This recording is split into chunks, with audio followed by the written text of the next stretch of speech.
Hello and welcome to The Entrepreneurs on Monocle Radio, the show all about inspiring people, innovative companies and fresh ideas in global business. On today's episode, we're exploring the value of a strong foundation in building successful and enduring businesses. First, we'll meet the boss of an award-winning global restaurant brand to hear how a focus on core values and long-term vision drives growth. Awards came, recognition came. We can only be thankful for that, but it's in the past. It's for the hard work we've already achieved. So I'm already thinking 1-2 steps ahead, and I want the team to think in the same way. And later we'll head to Finland to meet the team behind a program designed to help students become the entrepreneurs of the future. Some parts of entrepreneurialism you cannot teach because it's not an academic subject. It's a vocation that we are learning, and the secrets are in the details of how you do it. This is The Entrepreneurs with me, Tom Edwards. You're listening to The Entrepreneurs.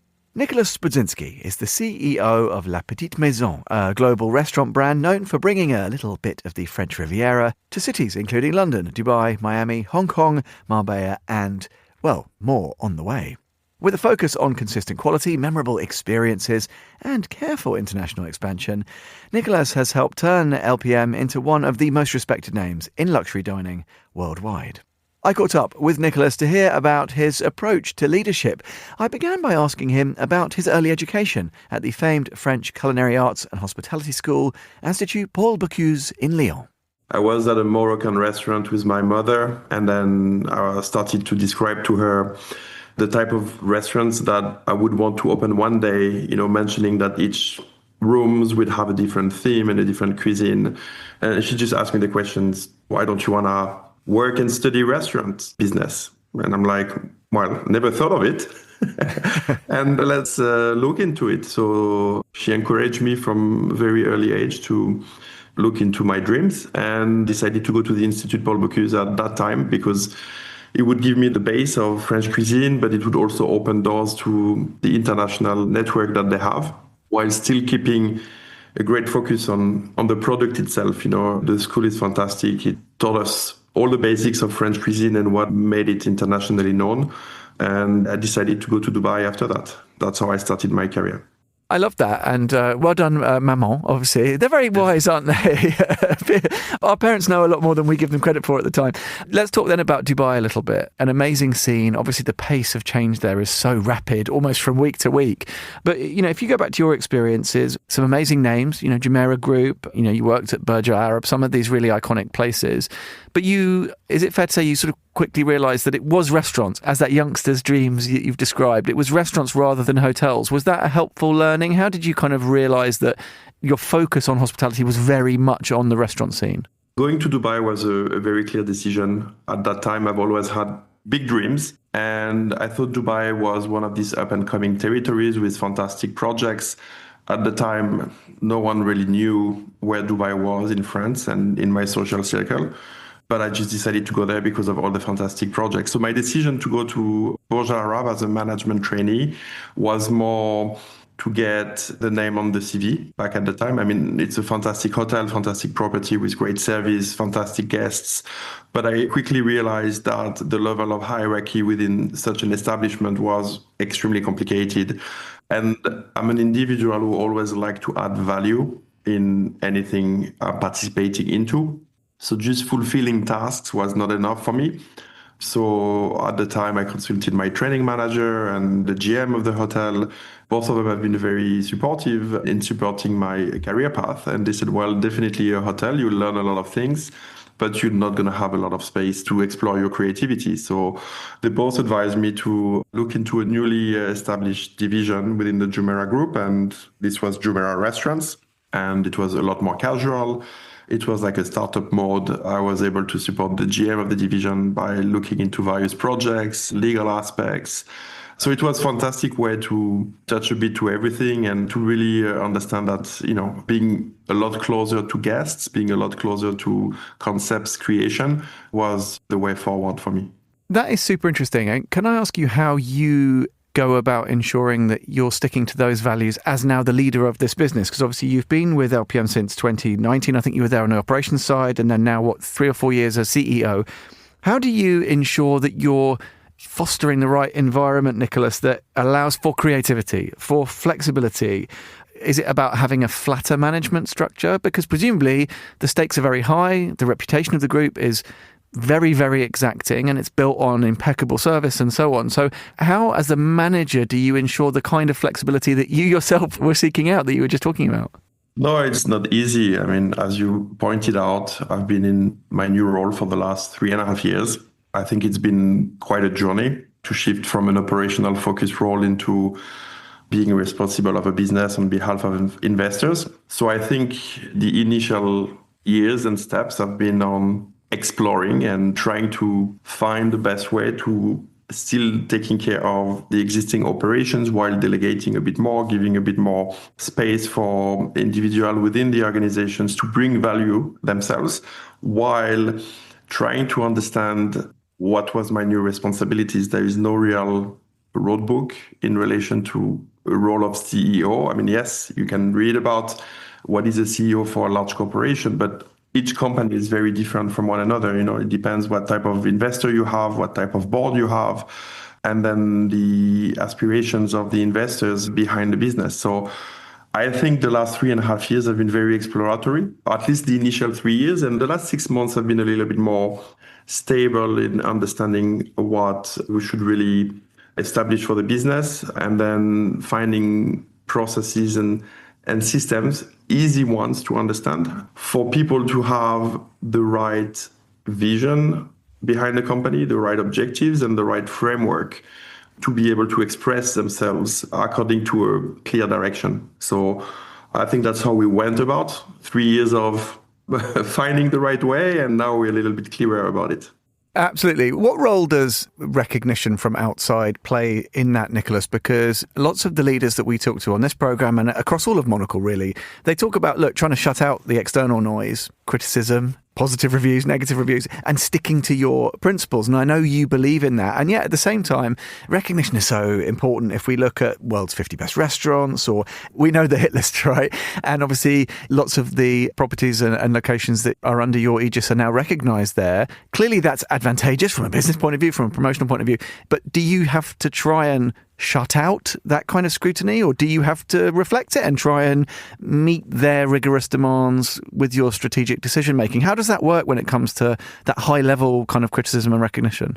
I think as a team today, including myself, we've been extremely lucky to inherit of that particular business. Our founders, we're so thankful for what they've created together, and we've been trained and we've been continuing to fulfill their vision in making the guest happy, and the key focus has been the food, because obviously food is the main reason a guest is coming to a restaurant. I mean, it's changing a little bit for the last few years, but I still believe moving forward, food needs to remain the key focus. And no good food in a restaurant, people will not come back as often as they could if the food was excellent. So we've been lucky by being shown the right way by the founders, by being focused on the product, being focused on the guests.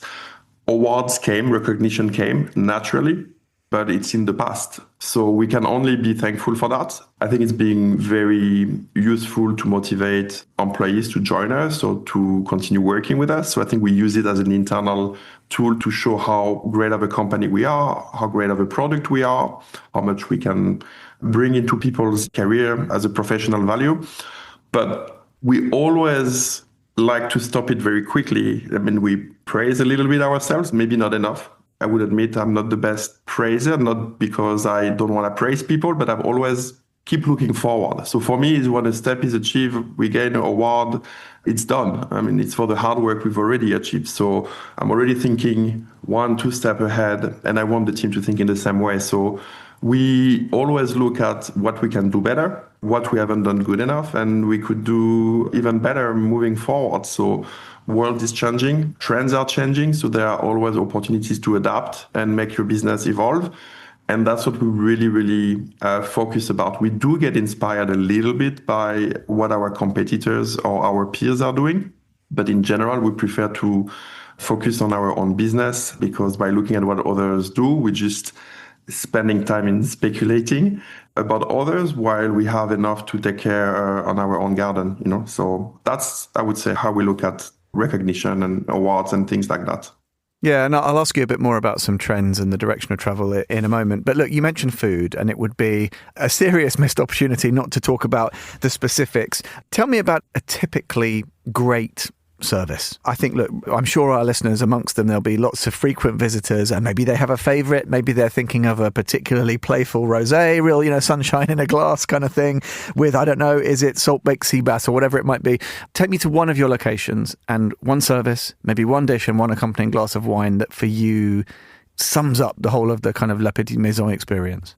So you need to start the experience at the bar, or at least if it's not at the bar, is with a cocktail. And this has to be with the tomatini. It's our signature cocktail. We define it as the essence of La Petite Maison in a glass. So pretty straightforward, but when you enter the restaurant, you get the vibrance of the location. There is a buzz, there is a positive dynamic, everybody's happy, people are moving. You go to your table and the first thing you see is a tomato and lemon on the table, right? So the tomato is an important element for us. And when La Petite Maison Dubai opened in 2010, it was the first time we had a destination bar. And at that point, we wanted to create a signature cocktail. So we got the help of Jimmy Barrett, who at the time was working for Zuma. Zuma was created by our co-founder, Arjun Wani. So there were some links there. So Arjun Wani decided to provide us support on the mixology side. And Jimmy Barrett comes from the south of France. And, immediately when he said, okay, I have the opportunity to create a cocktail for La Petite Maison, I want to use the tomato, I want to use the salt and pepper that you see on the table and recreate a tomato salad within a cocktail. So we created the tomatini, and it's freshly muddled tomato, white balsamic vinegar, salt and pepper, a bit of sugar syrup to balance the acidity of the tomato, and some Ketel One vodka, shaken and stirred, finished with freshly grinded pepper on top of your tomatini, and it's served in a martini glass. So you start with that. I think you should follow with warm prawns in olive oil with basil. It's probably the dish that represents La Petite Maison food in the simplest way. It's just prawns, olive oil, basil, and some sea salt and black pepper. Very simple ingredients. However, if you don't get the right ingredients, the taste of the dish would not be balanced and would not be so great. It's very light. It's very refreshing. It's a dish that is shareable. And that dish alone, and even when you look at it, it's very bright and bold in colors, represent equally the DNA of La Petite Maison as the tomatini. And then as a glass of wine, definitely would advise to go with a glass of rosé, a Côte de Provence, because it's a wine that represents the region, that will link to memories of summer with friends and family. And it's a wine that can go with starter, main course, and desserts. It goes with everything. And it's so easy to drink that, you drink it like water. So You've seen me in a restaurant before, and listeners should be assured there's no interference on the line. That's just my stomach rumbling. I'm thirsty and hungry in equal measure. Tell me a little bit more, Nicolas, then about how you ensure that the sort of the DNA of the brand runs through places that also capture the unique spirit of where they are. And I think this is what great restaurant groups do very well, and they make it look easy, but it's difficult. I think if you're in any of your locations, you're being looked after by the same team, but you're in no doubt about where you are and that it's different from one to another. Is that difficult to pull off? I guess a lot of that relies on your people, right, from location to location. But how mindful are you that particularly, look, you've got other plans to expand, you're going to have more locations on the eastern seaboard in the US, for example. As you get bigger and it becomes harder to be everywhere at once, how do you ensure the consistency to the core standards, but also capturing the unique character of each new venue as it opens? We've been lucky enough to open our restaurants in very multicultural cities. Our first location was in London. The world is flying to London. We then opened in Dubai, and Dubai has done a great effort over the last 15 years since we opened, to become, I think, one of the top tourist destinations globally and one of the top dining destinations globally. We've opened in the US, in Miami, which is also very multicultural, and then the same with Hong Kong. So somehow by default, yes, we have a French Riviera-inspired concept, but by the cities we've opened, we've been able to access a very wide demographic. When we choose to open new locations, we always look at a simple criteria. Are we going to be able to drive equal amount of local residents to international travelers. And by having this mix, we will never be too local and never be too international. And that's very important for us. We've opened in cities. We had a restaurant in Istanbul and we had a restaurant in Beirut back in the days. And these restaurants were driving a much higher demographic of local population. And we've seen that over time, the imbalance of the guest demographic was leading the business in the wrong direction. So we've learned, and now we're a lot more careful. And that's the initial criteria we're looking for, is how can we get this balance so neither the traveling audience nor the local audience is influencing the concept that everyone loves it for. We're very lucky because, as I said, our founders have created a concept that everybody likes. I don't know one hater of La Petite Maison concept. You know, some other concept may be too dark, maybe too loud, maybe to this, maybe to that. But somehow there is this sense of harmony when you enter the restaurants, when you eat the food, when you talk to our people, and you leave the restaurants and you just feel happy. So I think that's what we really lucky about this concept. And we try to duplicate, but the balance of the audience is very important. Yeah, and I think harmoniousness, it's really interesting that you zero in on that word, because that is often not considered enough or not deeply enough. You know, is something a harmonious experience? And just to that point, Nicolas, perhaps finally, let me ask you about the future of luxury. These are quite sweeping questions, but just maybe tell us some of the other values, some of the other shifts in the appetites, if you'll forgive the pun, of your clients that you're serving. You know, here at Monocle, we talk a lot about taking time to do things properly. We talk about the craft, you know, the thoughtfulness that goes into making things. We talk a lot about less is more. And I know these are things that you demonstrate clearly in the restaurants that you manage. Talk to me about the direction of travel. What are some of the values that you think will set the agenda for delivering great luxury products to a discerning audience, not just in 2-5 years, but maybe over a 10-year time horizon? I don't like to talk about others, really. I like to focus on what I like or what our product is. But let's look at what we as a brand and organizations we've been able to follow since our inception in London in 2007 and has remained successful by not being, focused purely on transfers, but our values as a business is fresh. You know, we need to remain quality driven and seek the best for ourselves and for our guests. Simplicity, in everything we do, we need to be organized and we need to be very, very careful to not overcomplicate things. Sharing is a big part of our concept in relation to the food. We want the food to be served in the middle and people to share the food with one another, but also in how we create memories. We're sharing memories with our guests, with our employees. We want to be caring and generous. It's a collaborative work between ourselves.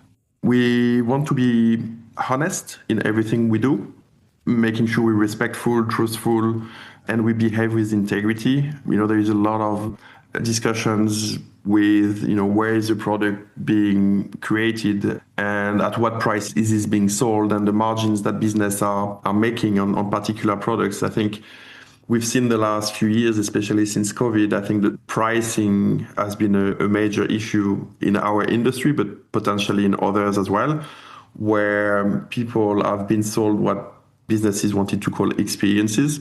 But experiences has been great for once, but not for twice or 3 times. So people are getting a little bit fed up of a pricing abused, seeing across the restaurant world, but also maybe the high-end and luxury retail world. And finally, for us, going back to our brand, we like to also bring an element of playfulness. We like to create memories. We like to create an element of surprise, something that just leaves a smile on people's face. And these 5 values, fresh, simple, sharing, truth, and playful, we believe has led us to be still very successful after 18 years. We're still growing covers and revenue in each and every market we are into, despite all the difficulties of London and the high competition of Dubai and Miami and so on. And we believe by continuing to applying these values in everything we do, we have another 10, 15, 20 years ahead of us to be able to still grow the business in our existing locations and new locations equally, because we don't want to be focused on growth with new ventures only. Our existing restaurants is even more important. How do we keep surprising our guests in our existing restaurants. So I think the secret of longevity in business is that consistency in applying that on each and every day, but also in what you plan to achieve tomorrow. That was Nicolas Budzynski, the CEO of La Petite Maison. And since we spoke, LPM has announced it'll be opening in Bahrain in late 2026. This comes off the back of other recent new venue announcements, including Marbella, Boston, Kuwait and the Maldives. You can find out more about all of that by heading over to lpmrestaurants.com.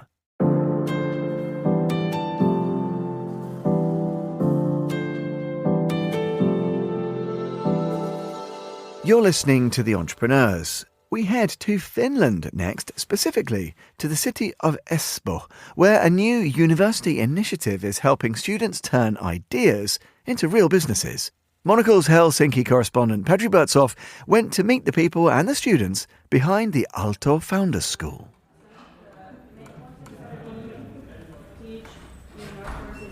Aalto University in Espoo, Finland, has long been seen as the beating heart of Finland's startup scene. It's where Slush, Europe's biggest startup event, was born and where entrepreneurial energy runs through the lecture halls and labs. Now the university has launched Aalto Founder School, a program designed to help students not just dream up ideas, but build real products and learn how to lead. My name is Martin Mikos. I'm a serial CEO, startup CEO, maybe most known for MySQL, which was the second unicorn startup out of Europe. Aalto Founder School is a new initiative where we give young students who have the entrepreneurial spirit, but they need a lot of practice and skills, and by working together they can develop them at the Aalto Founder School. We have several different initiatives within the school. One is a concentrated, intense founder sprint, where we currently have 7 students running in that program. Mikko says entrepreneurship isn't an academic subject. It's something you learn by doing. Some parts of entrepreneurialism you cannot teach, you can only learn. So we've tried to figure out the best ways to get that knowledge and share it from those who have done it before, share it by those who have studied it very clearly, but then make sure that the participants are doing, practicing, engaging, because it's not an academic subject. It's a vocation that we are learning, and the tricks are and the secrets are in the details of how you do it. The program attracts students from all over the world. Adit, a second-year data science student from India, told me what drew him in. The main aim that I came with was to meet other cool people and talk to really smart people and sort of become a part of that community. And every week we have excursions and founder talks and fireside chats, and you get to meet more interesting people and learn from their experiences and perspectives. For Melanie, a master's student in data science, it was about turning technical skills into something more tangible. Currently at Aalto, I'm studying data science. I'm on the first year of the master's, and I joined the Founder School because I've been quite a technical person so far in my career, and I would love to learn more about building products. What was it about the Founder School that attracted you, and what are your expectations? I think it was mostly being surrounded by the right people who are as driven, as ambitious as I am. So that makes a huge part, basically, the network that you're surrounded with. And then, of course, more of the practicalities. In every course, it's always really theoretical.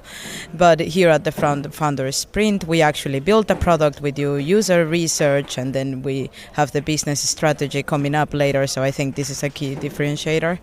Students don't need to arrive with a ready-made business plan. The goal, Mikko says, is to help builder types find their footing. We are not requiring them to have a business idea of their own. They just know they want to be builders of the future.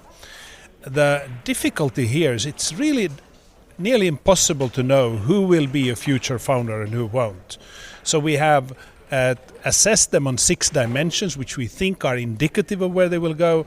But the excitement of the startup world is that it doesn't show on the outside. It's not like you have to be talkative or shy or fast or slow or something. Like, the people who do well in the startup world come from all kinds of, they are different in their own unique ways, and that's what makes it so exciting. And like everything at Aalto, community is central. Our most important collaborators are our students, of course, but they all come for the community. And the secret of success is building a strong community that will always be ready to help the new students when they are learning, doing, practicing, testing, validating, building, prototyping. So in that sense, we will partner with anybody who can bring relevant help of that sort. Specifically, it's with the groups in around Aalto University like Aalto ES, Kiuas, Freight, other VC groups, entrepreneurial clubs that we work most closely with. Finland's startup ecosystem has evolved quickly, and Aalto sits at the center of it all. What we see is that the startup world is very, very strong in Finland, as you can see from the Slush conference. And of all universities in Finland, Aalto completely stands out in terms of how many entrepreneurs come out of its ranks. So this is really the place to build something new. What's different from when I was a kid, I was 24 years old when I started my own first company here, but now it's so international. Like, it looks like half of the students are from somewhere else, and it makes it much, much, much stronger. So I think Aalto has never had an opportunity that it has today to build amazing businesses for the future. Beyond the sprints, Aalto Founder School runs guest talks with some of Finland's top entrepreneurs. We have a founder talk series where we invite great founders to come and share not just their success, but how they overcame struggles and problems. Tomorrow we have Mika Antonen, self-made billionaire. He will be speaking to us and sharing his experiences. We also have a minor study program that you can add to your degree in entrepreneurialism. We have courses in product, go-to-market and other things. And here we use a lot of real-world examples. So they are not theoretical courses.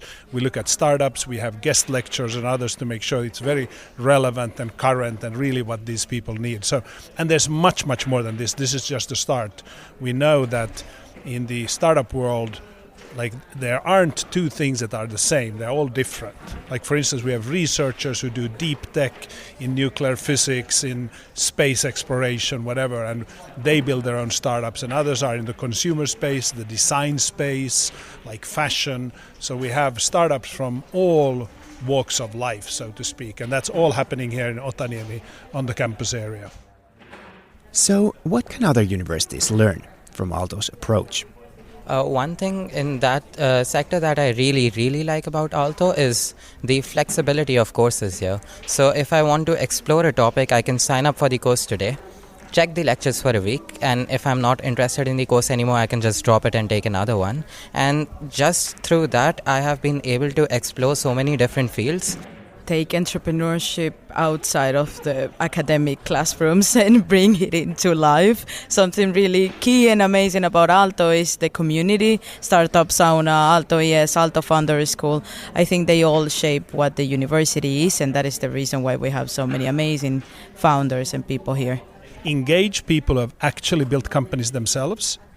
You need them there as well. You need others too, but you need them for sure. The other thing is, Joy Ito once said, to increase innovation, lower the cost of failure. And in the academic world, we are taught that failure is something bad. But in innovation, failure is the step to learning. As Aalto Founder School shows, academic institutions can be real engines of entrepreneurship.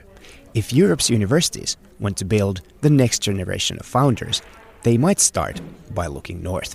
For Monocle in Espoo, Finland, I'm Petri Burtsov. Big thanks to Petri for that report. You can find out more about the school by heading to aalto.fi.